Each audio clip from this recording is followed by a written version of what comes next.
नमस्कार। सोचिए, दुनिया में एक ऐसी जगह जहां हर 12 साल में आस्था का ऐसा सागर उमड़ता है कि करोड़ों लोग एक साथ एक डुबकी लगाने पहुंच जाते हैं। ये है प्रयागराज का कुंभ मेला, एक ऐसा अद्भुत समागम जिसकी कहानी आज हम समझने वाले हैं। चलिए, सबसे पहले इसके स्केल को, इसके आकार को समझते हैं। करोड़ों श्रद्धालु, ये सिर्फ एक नंबर नहीं है। जरा सोचिए, इसका मतलब है दुनिया के कई बड़े बड़े शहरों की पूरी आबादी एक जगह एक साथ। ये कोई भीड़ नहीं है, ये आस्था का एक महासागर है। और इससे भी कमाल की बात तो ये है कि इतने सारे लोगों का जमावड़ा पूरी तरह से शांतिपूर्ण होता है। इसे धरती पर इंसानों का सबसे बड़ा शांतिपूर्ण समागम माना जाता है।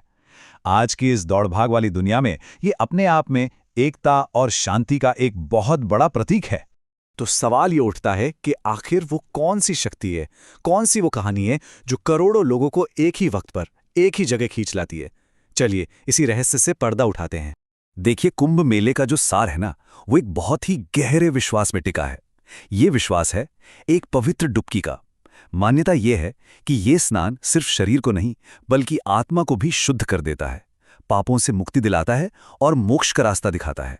और इस अटूट आस्था की जड़ें वो हमें ले जाती हैं एक बहुत ही प्राचीन और दिलचस्प पौराणिक कथा तक। कहानी समुद्र मंथन की, जो देवताओं और असुरों के बीच हुए एक महासंघर्ष को बयां करती है। तो ये पूरी कहानी ना 4 अहम पड़ावों में बटी है। सबसे पहले हुआ मंथन, जब अमरता का अमृत पाने के लिए सागर को मथा गया। फिर उस मंथन से अमृत का कलश निकला। इसके बाद जाहिर है उसे पाने के लिए छिड़ गया एक जबरदस्त संघर्ष। और यहीं आता है सबसे अहम मोड़। उस चीना झपटी में अमृत की कुछ बूंदें छलककर जमीन पर आ गिरी, और बस यही वो पल था जिसने कुंभ मेले की नींव रखी। अमृत की वो पवित्र बूंदें धरती पर गिरी 4 जगहों पर: प्रयागराज, हरिद्वार, उज्जैन और नासिक। और तभी से ये चारों जगहें कुंभ के पवित्र स्थल बन गई। लेकिन एक सवाल उठता है कि इन चारों में से प्रयागराज ही क्यों सबसे खास माना जाता है। तो आइए अब थोड़ा और गहराई में चलते हैं और समझते हैं कि प्रयागराज को तीर्थराज यानी तीर्थों का राजा क्यों कहते हैं। इसका जवाब ना इसकी ज्योग्राफी और हिस्ट्री दोनों में छिपा है। प्रयागराज की असली पहचान, उसकी आत्मा, वो है त्रिवेणी संगम। यहाँ 3 पवित्र नदियां मिलती हैं।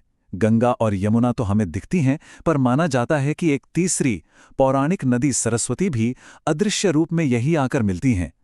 यही दिव्य संगम कुंभ का दिल है, उसका केंद्र है। और ये कोई नई बात नहीं है, इसका महत्व हजारों साल पुराना है। सोचिए, ऋग्वेद जैसे हमारे प्राचीनतम ग्रंथ में साफ साफ लिखा है, प्रयागः सर्वतीर्थानां श्रेष्ठः। मतलब प्रयाग सभी तीर्थों में सबसे ऊपर है। पर कुंभ का मतलब सिर्फ एक डुबकी लगाना ही नहीं है, बिल्कुल नहीं। ये तो आस्था, संस्कृति, ज्ञान और परंपरा का एक ऐसा संगम है जहां मानो पूरा भारत एक साथ सांस लेता है, एक साथ धड़कता है। इसका इतिहास सदियों में फैला हुआ है। वैदिक काल में इसका जिक्र है। फिर 7वीं सदी में जब चीनी यात्री ह्वेनसांग यहाँ आए तो उन्होंने भी यहाँ एक बहुत बड़े स्नान पर्व के बारे में लिखा। यहाँ तक कि मुगल काल में नाम बदलने के बावजूद इसका धार्मिक महत्व कभी कम नहीं हुआ। और फिर 2017 में इसका प्राचीन नाम प्रयागराज लौटाकर इसकी ऐतिहासिक विरासत को सम्मान दिया गया। अब ये जो आयोजन है ना, ये कोई रैंडम तारीखों पर नहीं होता। इसका पूरा गणित ग्रहों की चाल पे टिका है। हर साल यहाँ माघ मेला लगता है, हर 6 साल में अर्धकुंभ होता है, और फिर हर 12 साल में जब ग्रहों का एक खास संयोग बनता है तब होता है महाकुंभ। सच कहूं तो ये एक मिनी इंडिया जैसा है। एक तरफ आपको साधु संतों और अलग अलग अखाड़ों के दर्शन होंगे, तो दूसरी तरफ देश के कोने कोने से आया आम इंसान।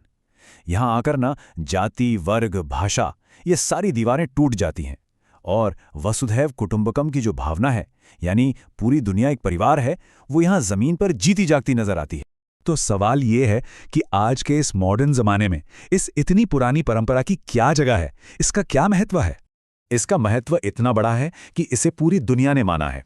यूनेस्को ने इसे मानवता की अमूर्त सांस्कृतिक विरासत का दर्जा दिया है।